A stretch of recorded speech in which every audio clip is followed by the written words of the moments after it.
Okay, welcome everybody and happy holidays. We are so glad to have you here for this evening's presentation. First of all, I want to thank, I saw some mayors, commissioners, counselors, honored guests, and most importantly, friends of Freshwater Land Trust. So again, thank you for being here. My name is Russia Smith and I'm the Executive Director of Freshwater Land Trust. So before I start, I would like to first recognize our staff. So most of them are standing against the wall over there, and they deserve a huge round of applause.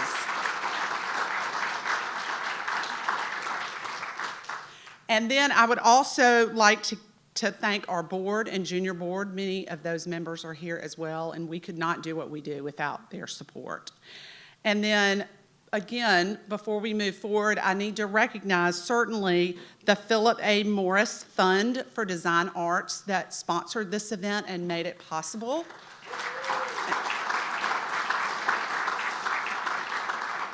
So I just have a few remarks I want to make. I'm going to keep it short so we can get to the good stuff.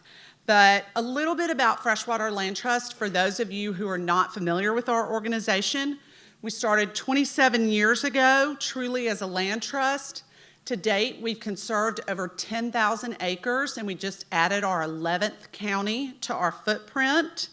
And so we also serve as stewards and caretakers of all of the land that we protect, which has significant environmental conservation value. And then 13 years ago, we added to our mission to become the facilitators of the Red Rock Trail System. And so what that means is that sometimes we do everything affiliated with building a trail. It could mean doing the due diligence, fundraising, hiring a designer, and then hiring a construction firm to do the work. And other times it can mean really just cooperating and working with the municipality as they're building out a trail system. And so when we first took on the Red Rock Trail System in 2010, we did that based on a partnership with the Jefferson County Department of Health. We literally would not be where we are today without the support of the Department of Health. They understood and appreciated the value of a trail system and have been our longstanding supporters. And so we came up with a master plan for 750 miles of trails throughout the entire county. And the goal of the plan was that every person in the county would eventually have a trail or a green space within a mile of their home. So I'm happy to tell you that today we have 129 miles on the ground and moving forward quickly. The first 10 years, our focus was really getting trails on the ground. But we took a step back after those first 10 years and said, what do we really want to focus on and do next? And connectivity was really a critical part of how we wanted to move forward. So we hired ALTA, you'll hear more about it, and worked with them to develop what is now known as the Red Rock Trail Plan. And in conjunction with that, we really thought it was important to have some brand recognition for the trail system. So it all came together at the same time. And you're certainly going to hear more about that. The work that both Robert and Matt have done was really led by our Red Rock Trail System Director, Carolyn Buck, and I'm going to turn it over to her to introduce the panel. But again, thank you and enjoy your evening.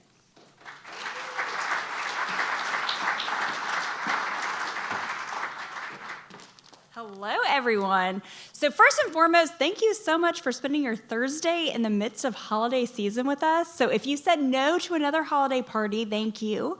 And if you said yes to us so that you could avoid a holiday party, we also thank you for joining us. So we have a really great program for you today. As Russia mentioned, we have a decade under our belts for Red Rock, and now we're really looking at the future and how we can expand and continue the success that we've had so far. And so today we are going to hear from both Matt Hayes and Robert Finkel. Matt is originally from Huntsville, and don't put that against him. He smartened up after high school, came to Sanford, and spent the best times of his life in Birmingham. And so he knows that we are the best part of Alabama. After Sanford, he moved on to the University of North Carolina, Chapel Hill, where he got a degree in geography, and there he was hired by a group called Greenways Incorporated, and he got the bug for planning active transportation and trails. And so he has been working first with Greenways Incorporated and later with ALTA, doing this planning all over the country, but he is really having a moment in Alabama. Not only did he do the Red Rock Action Plan, and he served as the principal on this project, which is really a strategic plan for the next 15 years for the Red Rock Trail System. But he also has helped our friends in Montgomery with the Three River Region Trail System, and up in Huntsville, the Singing River Trail. And he is now taking on the very ambitious plan of providing a statewide trail plan that will connect every county in Alabama. And so we're really excited to hear from him. I think we can all agree that the Red Rock Action Plan is his best work yet. And then we have Robert. He is homebred. He is from Vestavia. He grew up here. He did move away for a period of time. He went to Rhodes College, where he got a degree in sociology and anthropology. Realized that he really loved graphic design, and so he moved to Atlanta, Georgia, where he did graduate studies at the Portfolio Center and later got his master's degree from the University of Florida. He then moved back to Alabama, where he serves as the associate professor and program chair of the graphic design department. He is best known for his identity design, topography, and branding.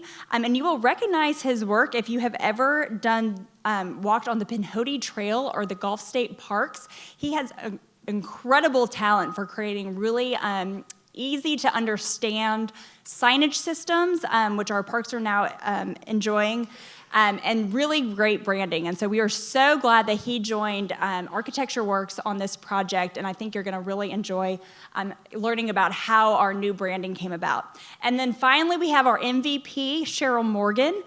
She will be leading the question and answer portion of our evening. She is best known for being the director of the Auburn,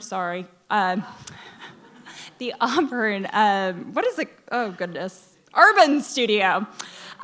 But she is also the most highly coveted person to be on your committee if you are in any planning or green space area. So we are really excited to have her. She was one of the first people who really signed on to the Red Rock vision back in the day, as well with Jane. I see her back there. And we are so happy. She is a fantastic community planner and designer, and we are all better off for having her in our community and having her on the Red Rock team. So I'm going to pass it over to the people you really want to hear from.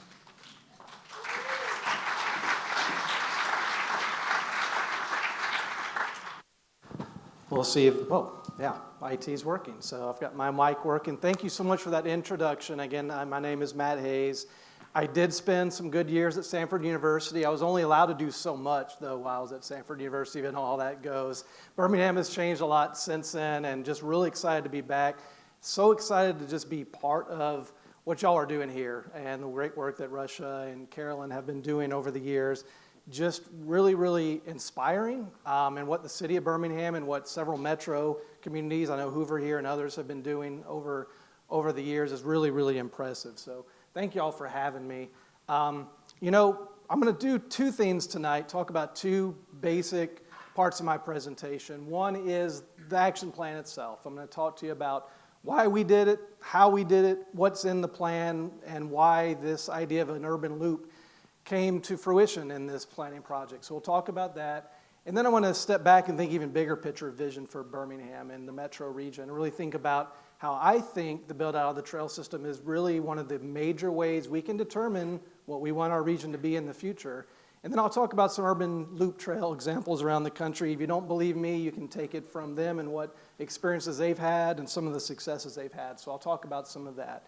So let's get into the plan. What's in the plan? I think there are some copies of the maps and some things that you all can look at up front.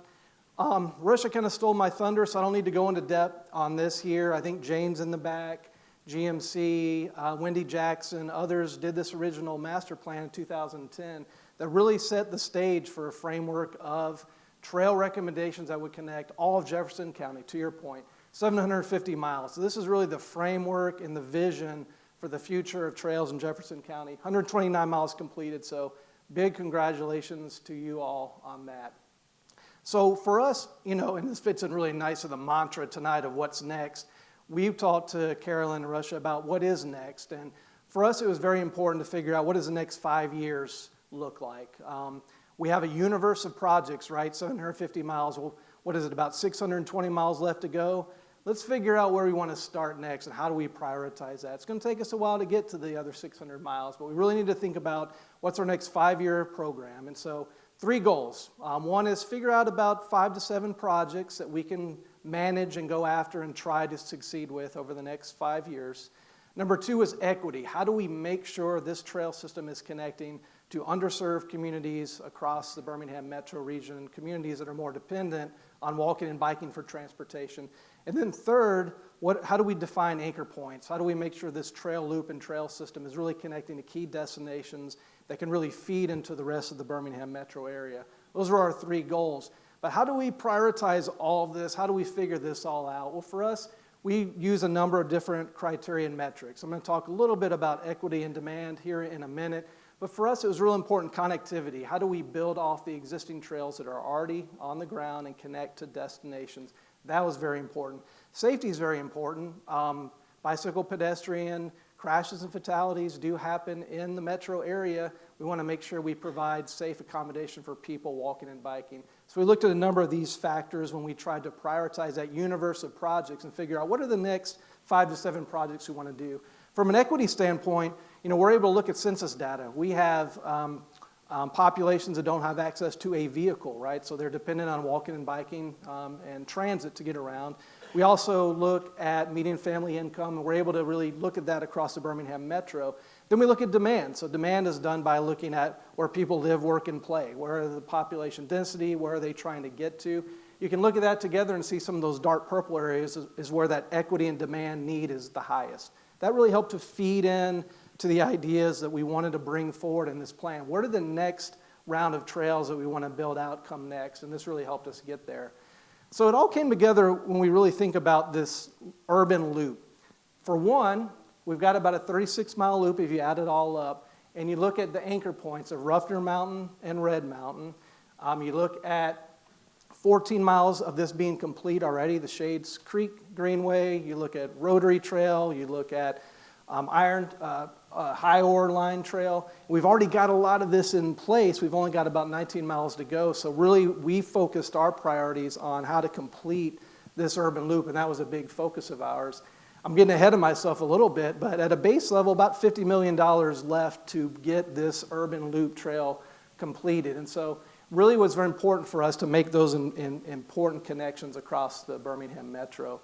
I think the other part of this plan that was very important is how do we go from a line on the map to a reality on the ground? So we bring in engineers, landscape architects to help us determine what are some of the challenges out there. To get trails built, you need right-of-way, you need space to do it. We've got topography challenges. How do we go out and get a trail that's ADA compliant? So we broke down 7 segments in a lot of detail and got to 10% design, where we start drawing this out in the world of AutoCAD and really try to understand what is this going to look like and how do we get it done? What is feasible and how does it get accomplished? From there, we looked at cost estimating, so making sure we have a good understanding of what these trail segments are going to cost and how you go about doing them. And then that helps the land trust and municipalities in the area really understand what might be a good funding source for these particular projects. Is it a $5 million project? Is it a $10 million project? And that really was really the idea behind this master plan is how do we now go and get this stuff done? And good news, right? I think you guys have probably all heard about this already, that we got after a raise grant right away, working with our partners at the City of Birmingham and the Land Trust to get after Corridor A, which for us was Legion Field into downtown, Graymont Avenue, 4th Avenue, 5th Avenue, combining that with the 16th Street project. And kapoom, $30 million project. We were able to get $21 million in federal funding. Yes, that's a big deal, guys. First try, first attempt. Yes. And I'm just going to go ahead and put in a plug for the City of Birmingham. We work with a lot of municipalities across the country, and they are on fire, and they are busting it. Really impressive work, partnership with the Land Trust to make this project happen. And so, yeah, getting a RAISE grant, which is a federal U.S. Department of Transportation grant, You often don't get it in your first try, second try, third try. Very, very competitive, and they were able to get it in the first try because it's such an important project for parts of the community. Very, very exciting. We're now working, and I think the Fairfield mayor was here earlier. I don't know if he's still here. We're now working on another raise grant. We're just getting started with that for another one of our corridors. So we're not wasting any time. We're getting this action plan moving right into action. So that's the plan. Hopefully that gives you a little more background on why we did what we did and what we did what we did. Now I'm going to step back a little bit, bigger picture, and think about some vision and what this urban loop can mean. And when I think about how we grow as a region and how we make decisions about how we grow, where we build new roadways, where we widen new roadways, where we build new trails, where we widen trails, we are having an impact on decisions that are made and how we live our lives, right? And so I'm going to really say this is more than just a trail. We talk a lot about trails for outdoor recreation. But my theory is that, and what I've seen across the country, is that the Red Rock Urban Loop can be more than a trail. It can be how we grow the Birmingham metro region. And not just the loop, but all the trail efforts that are going on in Jefferson County can be really how we grow and how we decide our future here in the Birmingham metro. One thing I like to talk about is, trail-oriented development. I don't know if anyone has heard of that before. This is a picture in Indianapolis along the Monon Trail. I'll talk a little bit about the Indianapolis Cultural Trail here in a minute. That's the Monon Trail, and you can see what happens when you put the trail at the center of activity and when you build around trails and what that development looks like. You get density, you get people living, working, and playing in a small area, and you really create a space where people feel very comfortable walking and biking with very, very good design. And so when you make these types of decisions and you really orient around a trail, this is the kind of result that you get. So this is the Atlanta Beltline. I'll talk a little bit about the Beltline here in a couple of minutes. So this is the actual trail corridor here. And this is an aerial image from 2016. I just dug this out for this presentation because I knew this was going to be pretty cool. This is 2023, okay? This is trail-oriented development on steroids, literally. So you can see what's happened. You see adaptive reuse of old buildings. You see vacant parking lots that are now development. This is all development that's facing the trail, that is demanding an address on the Atlanta Beltline Trail. And this has happened not by accident. This has happened because of good planning, good design, good foresight, but then a lot of interest in the trail and being a part of the trail. So it's pretty impressive when you look at kind of that before and after. This is all due to the Atlanta Beltline and the commitment and the interest of people to live, work, and play along the Beltline. Talk more about the Beltline in a minute. So if you make good decisions around land use and transportation and how you build out your communities and the type of community you want, that can certainly influence how we behave, how we organize, how we live, I think even how we survive. Do we want to live and work and play along a trail, or do we want to spread ourselves out across space with land uses across a bigger area? But it's not just that, this is actually what people want. So the National Association of Realtors puts out a survey. Walking and biking, access to walking and biking is always in the top two, say always, in the past 5 to 10 years, always one of the top two most desired amenities by people when they're choosing where they live. So it's not just how you design communities to get people to want trails, they already want them in the first place. And this is across all generations. This is pretty much every age group across the country. And when you get with that is you also get retention, and you also get people that want to stay in your city that don't want to leave. You get people that want to move to your city because you have those quality of life amenities. Part of our project, we did a health and economic impact study of what this urban loop would look like. And just from a straight visitation tourism standpoint, you look at about $5 million annually in economic input, and that's just tourism. That's just people that are going to come for a weekend and spend some money and utilize your trail system and get out and check it out. Connections. So this is something I thought that was very important, is that a trail system is only so good as the connections that it makes. I think you guys are beyond blessed that you've got Ruffner and you've got Red Mountain so close to your urban core. When you connect those places by trail, biking to those locations is not a very far distance to go. So I think you've got those anchor points, but this trail loop connects downtown, the Civil Rights District, UAB, Midfield, Fairfield, Homewood, Irondale, etc. So the connections that this trail system makes is huge, and that's what makes that trip possible. This is one of my soapbox pet peeves, but to me, I think this is so important that we get people out using trails. When I think of health and wellness, I think about physical, but I also think about mental, emotional, and spiritual well-being and health and wellness by getting out and exercising, being out in nature. But I think for survival of us as a human species, we need to encounter each other on a face-to-face basis.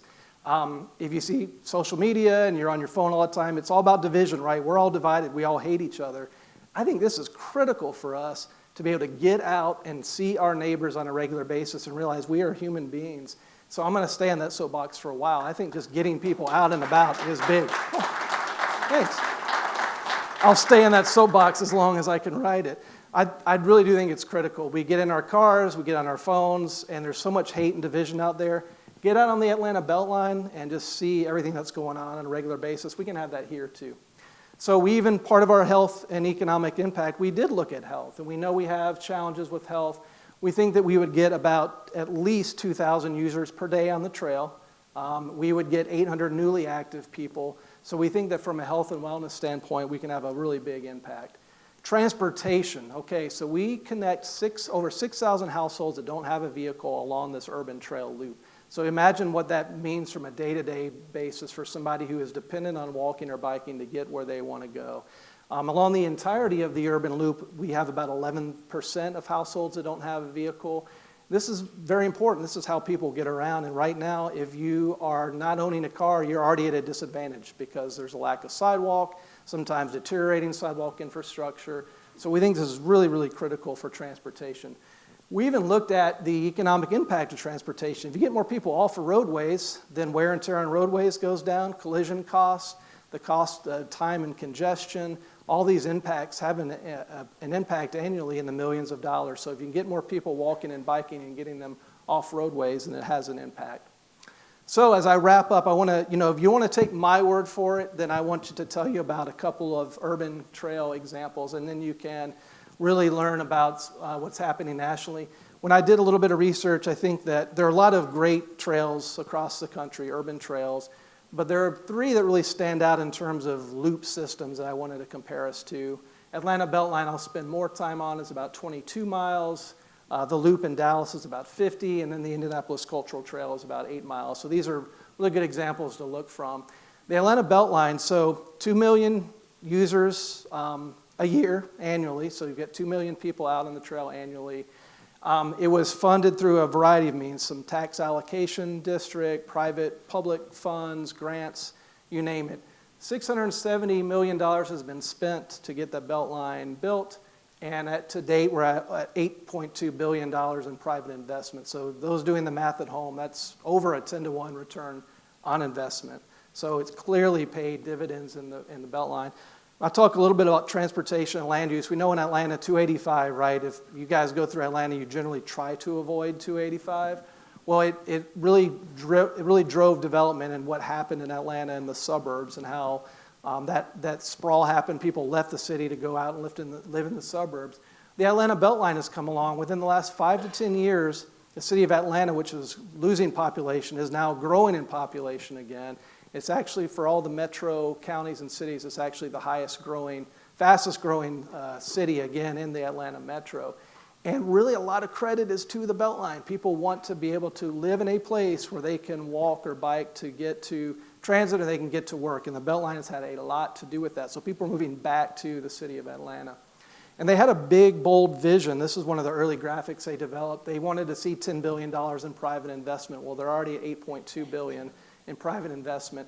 They wanted to have green space along the corridor. They wanted to have affordable housing along the corridor, environmental cleanup. They've been able to do a lot of these things. One of the things that was not really expected, just all the organic stuff that's been happening. So you go on the Beltline, you see yoga classes happening out there, you see community gardens, you see groups just getting together just for any number of reasons. So how it's become such a center of activity in Atlanta is pretty impressive to watch.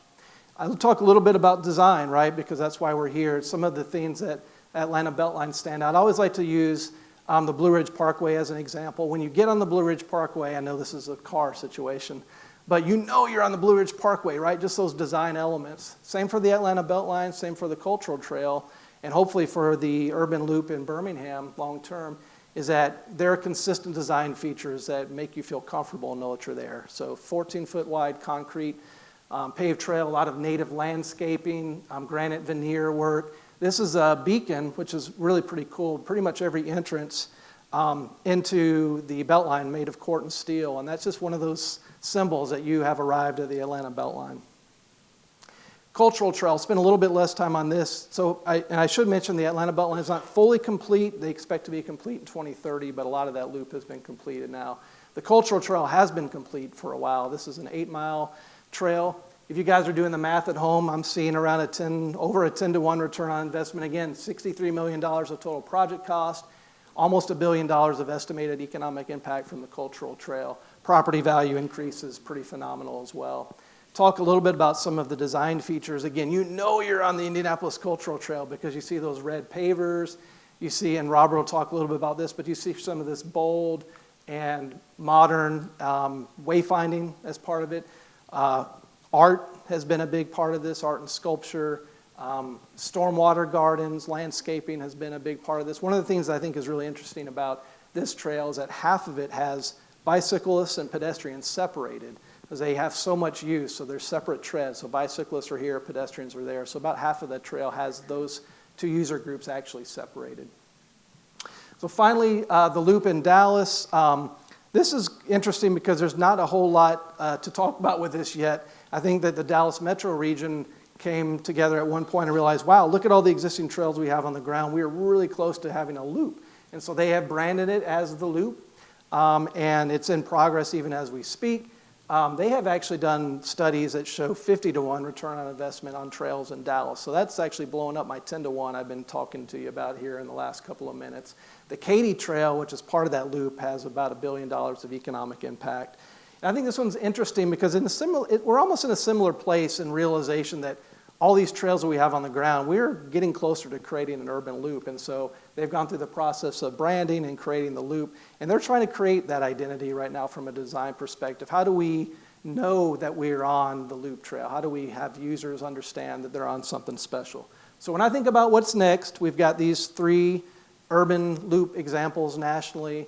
I like to think that we're next, right? The Red Rock Urban Loop Trail is next. We may talk about this a little bit later. We still need a name for this, right? We're calling it Red Rock Urban Loop Trail. We might want to get a little creative. We might have a little fun with that later.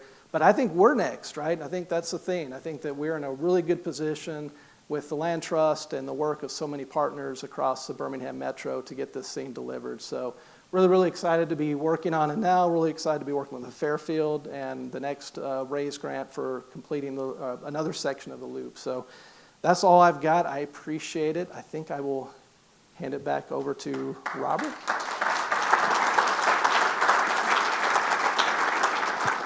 Hey, everybody. I want to say thanks for having me out tonight, and I'm really excited to kind of share kind of behind the scenes of the brand identity for the Red Rock Trail System and kind of how that process kind of evolved.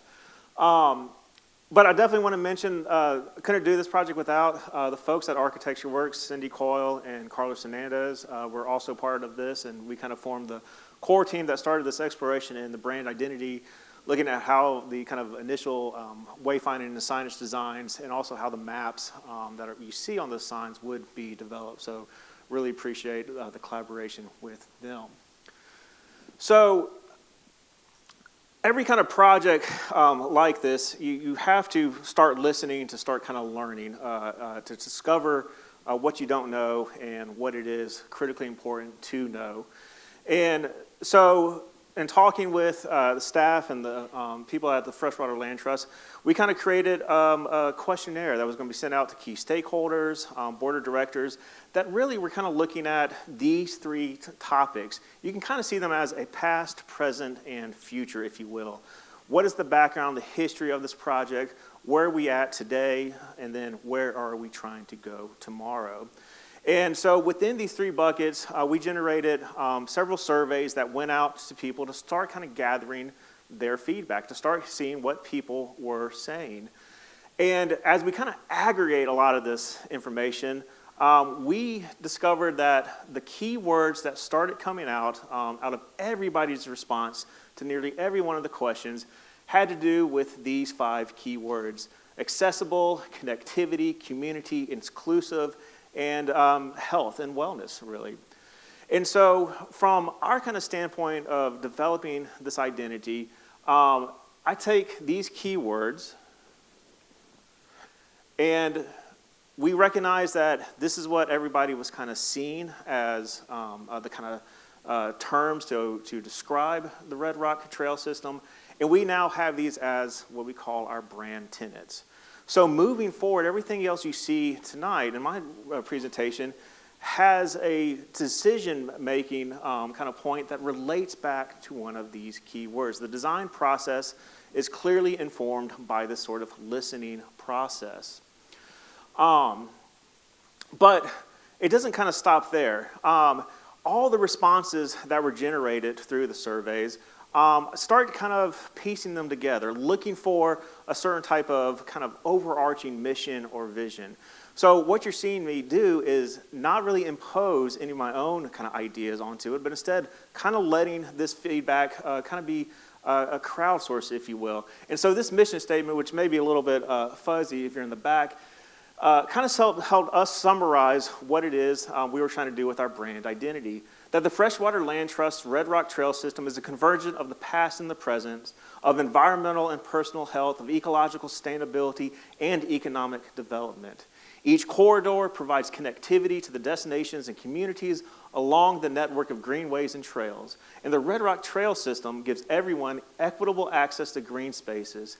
It connects all of Jefferson County citizens to all of Jefferson County's amenities, and it connects us to each other. And those last 2 lines were something that really resonated to us. It goes back to one of the most kind of frequently used word, connectivity, and also really sums up kind of what connection means as it applies to Red Rock Trail System. And that spurred our kind of first moment of clarity, the connect to what's next tagline that we now have for Red Rock Trail System.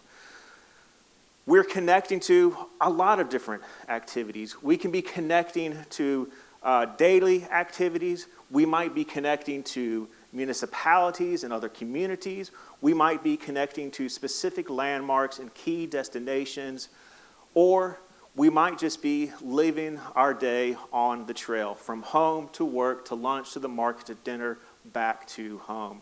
This is actually a kind of summary of somebody's answer of what would the perfect day be on the Red Rock Trail System. It was somebody who could wake up, go out their door, and their entire day revolves around using that trail system to get through whatever activities they were.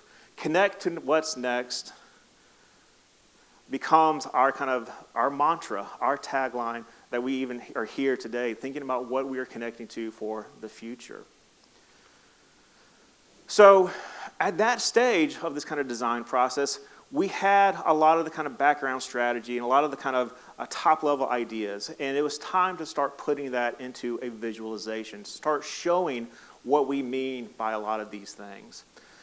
And one of the kind of challenges that we had on this project was thinking of the kind of architecture of identities that needed to be kind of summarized. Freshwater Land Trust was concerned that maybe the Red Rock Trail System, coupled to many of this Cahaba brews, are maybe not as kind of closely connected, right? And so that was one thing that really kind of stood out, that we needed to make sure that the Freshwater Land Trust and the Red Rock Trail System were going to be visually kind of integrated to one another.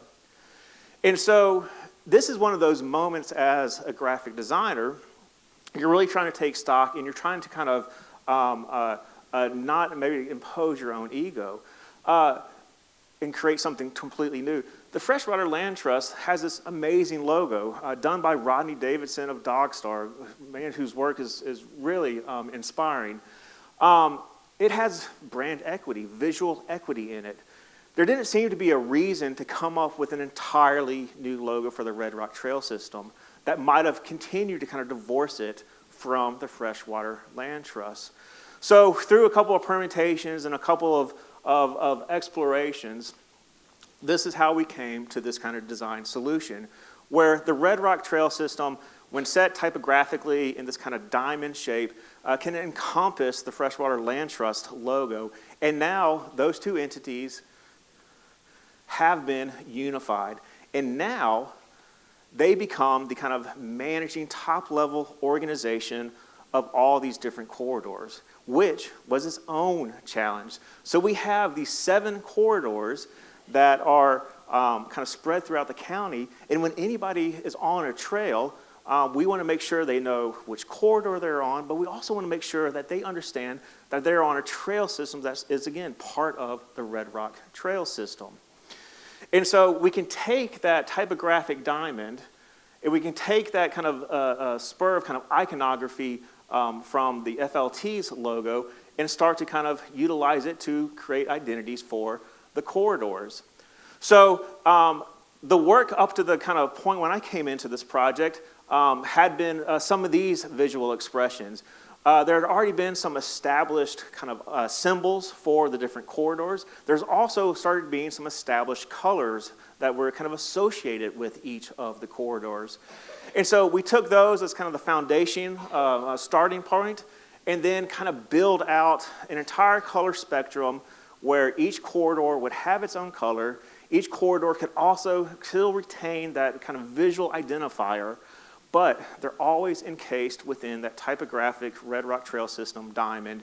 And again, you always know that the corridor you're on is related to this larger trail network. So at this point, though, we're making a lot of design decisions that are helping kind of create some organization and some kind of organized communication. But I want to stress that throughout this process, we're also always kind of making design decisions that are going back to some of those keywords, one of which was accessibility, right? Throughout all these kind of processes, we were kind of testing some of our design decisions against certain accessibility compatibility, excuse me, mouthful there.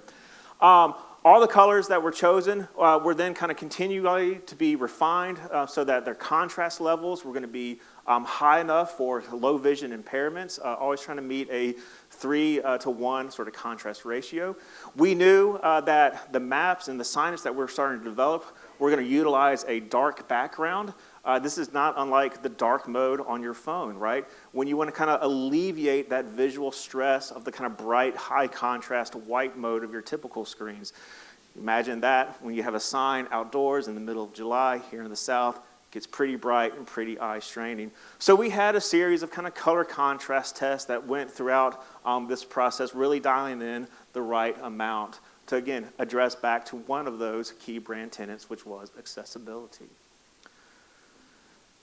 Now, through this kind of creative process, another little kind of discovery did come about, and one that we thought would add a kind of additional level of communication, but also kind of be somewhat delightful. When you remove the typographic diamond and retypeset it, we had a series of wayfinding arrows. The trail's name now becomes its own sort of wayfinder. And when you kind of put that into a series of patterns, you get this kind of nice visual expression of the Red Rock Trail System as this kind of pattern of arrows, but it can also have this more kind of rational communication, could be utilized actually on the ground and kind of giving you that wayfinding element as well. So we're building a series of kind of building blocks. We have some color, we have some symbolism, we have a couple of different identifiers. We have to start kind of getting into the weeds a little bit. What is some of our, what we call our normative typography in this instance?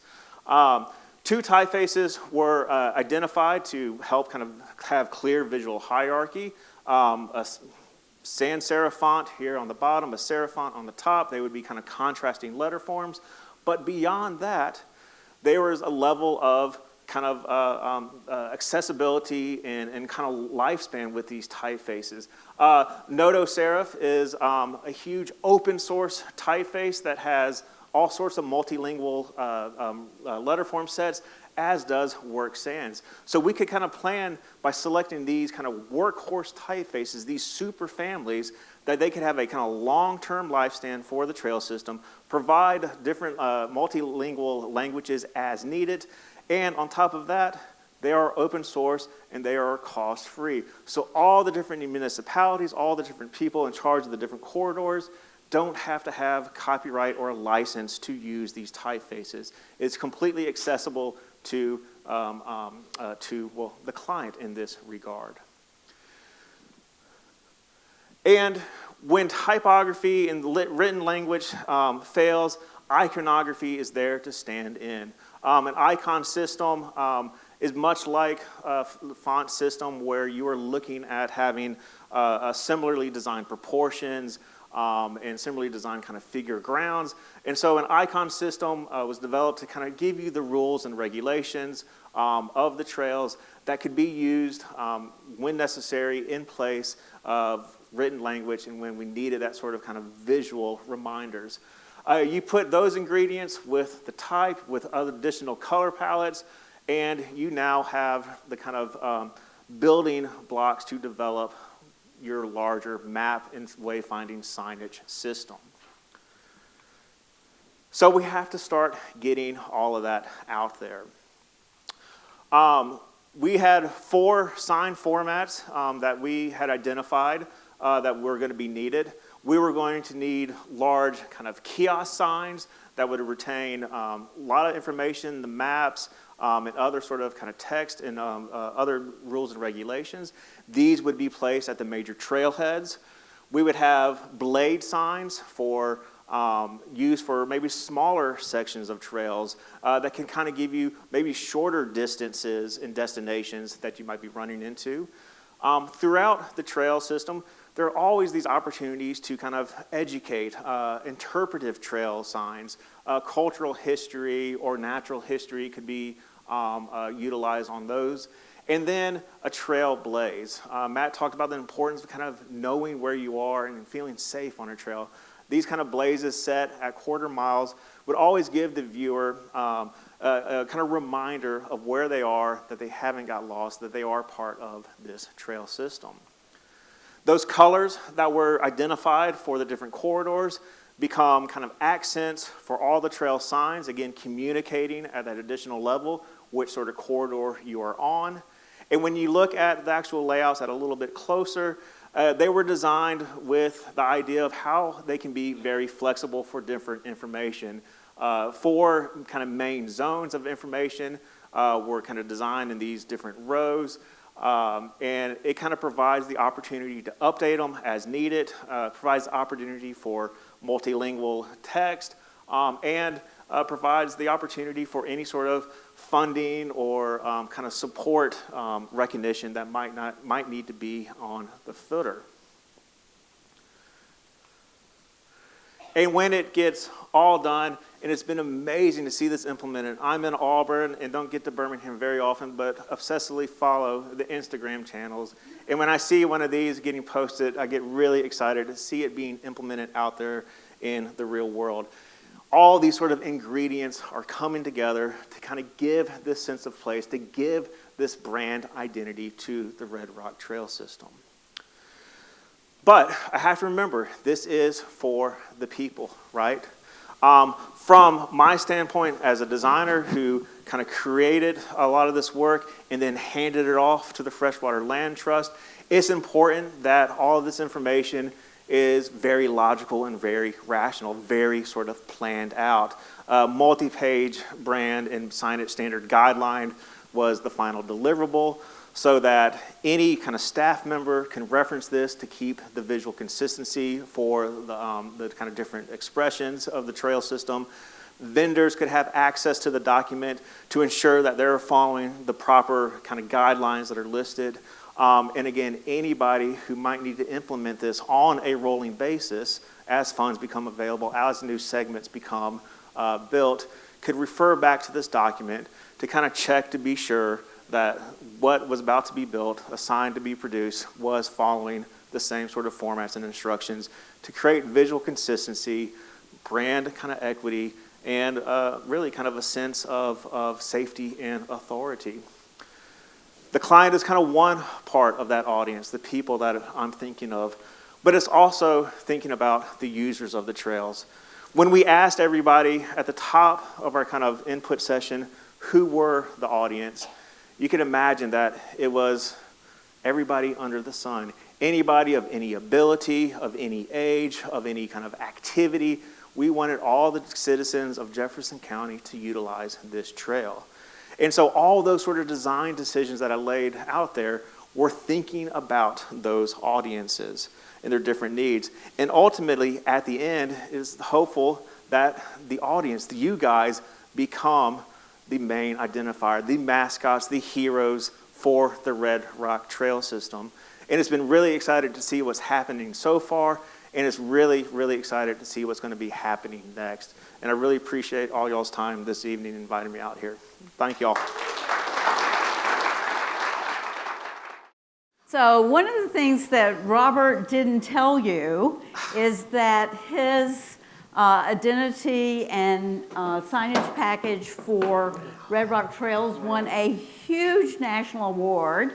So I want to start by asking him to tell you about it and why it's important. Yeah, okay, thanks. So 2 awards, actually. 2 awards, woohoo!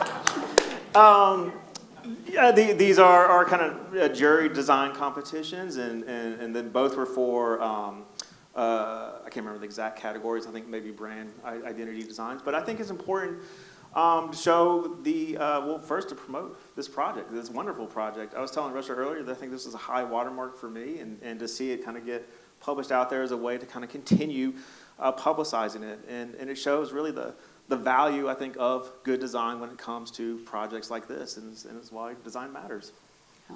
Yeah.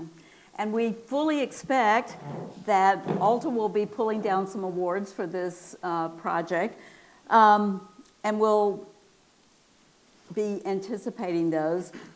I know there's going to be some questions from the audience, but I have the good fortune of being on the advisory panel for the Morris Fund, and as you heard, we're sponsors for this. I had the good fortune to know Philip Morris and to know his incredible influence in our community on elevating the importance of design. So I'm going to start by asking a question on if Philip were here. And gosh knows we wish he were, right? If Philip were here, I think he would want your perspective on why good design does matter. Why and how does it elevate the experience? And I'll preface that a little bit because sometimes I feel like in Alabama, we don't think we deserve good design. You know, could Railroad Park have happened just with going out and planting grass and planting trees? But we know it's better than that, right? So from both your perspectives, why does good design matter? That's a really good question. You know, one of the things I didn't mention that I meant to earlier, so I think part of good trail design is originally thinking about where you want that trail even to be in the first place. So for us, the urban loop itself, 200,000 residents are within a half mile of that loop. And so that was really important for us because we wanted to make sure we were impacting as many residents as we could. So I think that's part of the design is where the trail goes. But I also like to think about the trail experience itself. So often, to your point, where you could just go out and just put in a trail. I think the entire linear trail should be an experience in and of itself, right? It shouldn't just be 3 miles down the road where you get to a node of activity and a community. I think all along the trail is an opportunity to create an experience and different experiences along the trail. So the experience of actually walking or biking is more than just being on a trail. You can have opportunities for activity, art, for all sorts of things. And so we always like to talk about that. And I think to some of the examples we showed earlier, it's I think it's also just knowing a sense of place and knowing where you are that can really separate. And I agree with you. I'm from Alabama originally. I've been living in North Carolina. And I'm sort of come back here, and I'm kind of tired of hearing how cheap can we do this. I kind of hear that all the time when I'm doing trails. And that's a reasonable approach, right? Because you want to get trails on the ground, and money doesn't grow on trees. So I get that. You look at Atlanta Beltline as an example, which is a couple hours down the road. We just worked on the latest segment of design, 1.5 miles, $31 million that they put towards 1.5 miles of trail. Now, this trail had some topographic challenges. It had a bridge. There were some construction costs that were high because of the challenge of getting it built. But they're not skimping there. They're spending a lot of money on those extra design elements so that people not only come, but they come back. And then they make it a part of their regular life. And they even want to live there and be part of that. You don't have to go to the Blue Ridge Parkway or Disney World or anywhere to get a feeling. You can actually get it on a trail. And I think that's, probably good design can really get you there. I love it. They come and they come back. Yeah. Robert. Yeah, I think good design matters and is important because, well, let me back up. I think it starts to ask kind of a philosophical question. We won't be here too long. But it's good design, if I were to define it, is a balance of beauty and utility, right? It's, we can say form and function and other kind of sort of expressions. And I think that's a good kind of starting point, right? It's beautiful. It has a form that maybe inspires us, that maybe kind of shows us kind of a sense of respect. But it has a function to it as well. It's not just aesthetic decoration, right? That there is some sort of reasoning behind that. And when we start kind of understanding design at that kind of level, that it's not just making things pretty, that it has these larger kind of communicative purposes. It starts to kind of touch the head and the heart. I think that's why design matters. We often use the term craft, right? And craft means that you care. And good design is about good craft. It shows that you care about maybe the process that went into it. You care about the final results. You care about who you're designing for. And that's why it matters. I love that. It shows we give a hoot, right? Yeah. Right. So I have some questions, but I really want to open up for questions from the audience. We don't have a mic to pass around, so Yes, I'm we going to do. ask you. Carolyn got it. Oh, I am on it. Yay, you go, girl. I will invite you to ask some questions of Robert and Matt, and I'm going to try to say those questions back so that we're sure we're clear about them. But please, I'd like to open up for audience questions. Okay, we have one right here, I Carolyn. picked the wrong section. Who is going to maintain all the trails in different municipalities, and what are you going to do to keep them all up to the same level? That is a great question, and certainly, well, and I say that in all honesty because when we do trails, that is often forgotten, right? So let's get the trail built. There's lots of funding out there to get the trail built, and very often not a lot of planning and funding and foresight to keep them maintained. So it's a very, very good question, one that I know that Carolyn and Land Trust and municipalities in the metro region are already discussing that I probably don't honestly know about. What I will say is it's a great point because good design is important, but then maintaining what you've built is critical, right? To keep that experience feeling comfortable, to keep it feeling safe. And so to that point, what we see across jurisdictions historically are agreements between jurisdictions. Very often a jurisdiction will maintain what's in their jurisdiction, but you have an agreement in place and you meet regularly to make sure that everyone is keeping up their end of the bargain and they're maintaining their section of trail so that a user that might be going through Fairfield or Midfield or Birmingham, they don't really care what city boundary they're in. They just want to make sure that trail feels exactly the same throughout the entire experience, and maintenance is a big, big part of that. So I'm not answering your question directly about what the exact plan is, but historically with trail systems, that's generally how it has gone, or those types of agreements that are in place across jurisdictional boundaries. And I think it's on the radar of any trail that's built, and certainly on Freshwater Land Trust radar, because their name's on it, right? And that makes a difference. I'm a member of Rotary and Rotary Trail. We've stepped up to help maintain that because our name's on it. So it's a big deal. Other questions? Yes, ma'am. I have heard that with increase in trails, there is.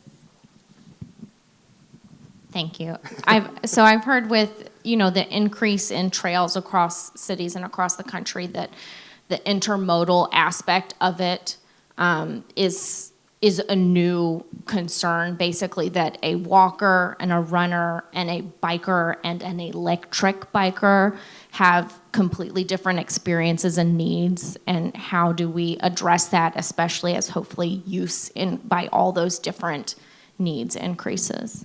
I think that's a great question, asking about how the competing users, and I think, that's a design challenge that's part of this trail system. Yeah, I think if you kind of back up, and that's probably, your question is probably one of the top 2 or 3 questions that we as trail designers are grappling with, even as we speak nationally. We kind of go back to the start of when we started building some of these greenways or shared use paths. At that point, 8 feet wide was enough, and then we get it built, and then all of a sudden, it's not wide enough. We've got too many people using the trail. That was back in the good old days when we just had people walking and on regular bikes, right? Then we realized we needed to widen it to 10 feet, and that's more of a national standard. Now we realize 10 feet isn't wide enough either. We're getting all this user conflict on the trail. Now we're talking more 12 feet, 14 feet, particularly in urban areas where there's a lot of use. The cultural trail in Indianapolis is 25 feet wide in places. To your point, though, that is a challenge, and we're actually seeing a lot of situations where people walking, pedestrians, don't feel safe on trails anymore because electric bikes, or not even electric bikes, just people that just are going to go fast on a bike. And let's be honest, I know some bicyclists in the room, they can be a little rude sometimes, right? Like, get out of my way, right? And that kind of behavior on the shared use path isn't great, but it's happening. So pedestrians are like, I don't go out on this trail anymore because I don't feel safe on a trail. That's a bad place to be in, but it's happening a lot. San Antonio, Texas is a good example of a city right now that everything they build is separate. There's separate tread, meaning just pedestrians are on a section, and then there's a buffer of some sort, maybe grass, landscaping, and bicyclists are on another. That's what Indianapolis Cultural Trail has done in some places. But I think it's an important topic, trail etiquette. The American Tobacco Trail in Durham, really, really simple, but we have shout out on your left signs everywhere. So people are pretty good about that. On your left, you hear that a lot. Sometimes you're scared. As a pedestrian, you're having this peaceful experience on your left as people come flying by you, but at least it's there and people are kind of abiding by it. So it's a little bit of some of the programming and behavior and sort of how we use a particular trail, but from a design perspective, it's a big challenge right now. I know that in some cases with electric bikes that are bike share, City of Atlanta has the ability to control the speeds of electric bikes. So you can actually do that with bike share. You can make sure that they're only going up to 12 or 15 miles an hour, for example. So design and operations and all these sorts of things. But really what's happening now is people are owning their own electric bikes, and there are a lot of those out there. So I'm rambling to say that we are really, really, that's a topic that we're having to work through, and I think that separating those uses, especially where we expect that high amount of use, is going to be important going forward. Other questions? Hey, Matt and Robert, thanks for a great presentation. I spend a fair amount of time over in Atlanta biking, so I'm on Path 400 and the Beltline, Bob Callan, other places. What don't you like about over there, and what would you like to see different over here? Although those are fantastic, maybe you have ideas, and I'd just be interested to know what you want to see different over here. Thank you. Boy, that's a good one. I don't know 400 Path. I haven't really spent any time on that. The Beltline I've spent some time on, not as much as I would like. That's a really good question. I have something that I think is important there. We have challenges, but also opportunities with topography here, and with our landscape is much more diverse than I think, particularly on the Beltline, if I'm right. There's a few changes of elevation there. Correct. But our sense of place and our ridges and valleys, which was a driving force in the early designs of the trail system, I think present some real opportunities for design identity here that would be quite different from those places. Whether you're biking and you want the challenges of something with more terrain, or how you connect where there's ups and downs. And the Beltline is somewhat fortunate because a lot of it is on an old rail corridor, right? So it's graded and pretty flat in a lot of cases already. However, when you're trying to connect adjacent communities, I think that's the thing they struggle with the most at first was getting the trail on the ground was one thing, but then how do you safely and from a accessibility standpoint get people at a lower grade or higher grade up and connected to the trail? So how do you make those connections to surrounding neighborhoods? I still think there's opportunity with the Beltline for it to be even more apparent and more apparent in the landscape and more visible in the landscape. I know it's hard to believe because it's out there, but I think when you're on adjacent roads or perpendicular roads going across, there are good opportunities to not know that that trail is there. And I think that's one thing that we can do with the Red Rock system, and as much as possible, make sure that it's very visible to people that are on road and make sure those crossings are very visible. So that's one thing that stands out to me. I want to put a question to Robert. I think a lot of people think of branding and identity as just a logo. Yeah. It seems like, from what you presented tonight, that it's a lot more than that. It's really a system. Could you elaborate on that a little bit? Yeah, so much more than a logo. I think, and even what we kind of showed tonight was really kind of hitting the high points, and a lot of the kind of process and the testing and the kind of iterations are kind of buried. But maybe at risk of mixing some metaphors and whatnot, if you think of branding as maybe it's like a band, right? I mean, oftentimes the logo seems like this lead singer, right? It's the one that everybody wants to focus on. We think that's this sort of hero. But you have to have that rhythm section, right? You have to have these other kind of components to kind of create the full orchestration of the sound and of that experience. And so the choice of typography, the choice of colors, the choice of supporting patterns, materiality, all those kind of elements are kind of considered to work in concert and to maybe support this kind of logo and identifier. The logo is what's going to be kind of up there and out front, and people are going to remember it, but some of the other elements may get kind of lost. And so the system is far more important than just the singular logo. Absolutely. Other questions?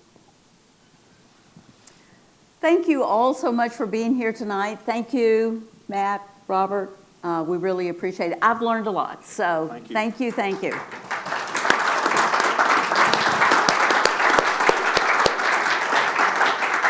Thank you all so much for coming. I hope you enjoyed it as much as we have enjoyed working with them on the project. And I would like to thank Cheryl, Matt, and Robert. We have a little treat for you from Freshwater Land Trust. Thank you all for coming. It means a great deal, and we hope you will support the future of the Red Rock Trail System. Woo-hoo. Thank you.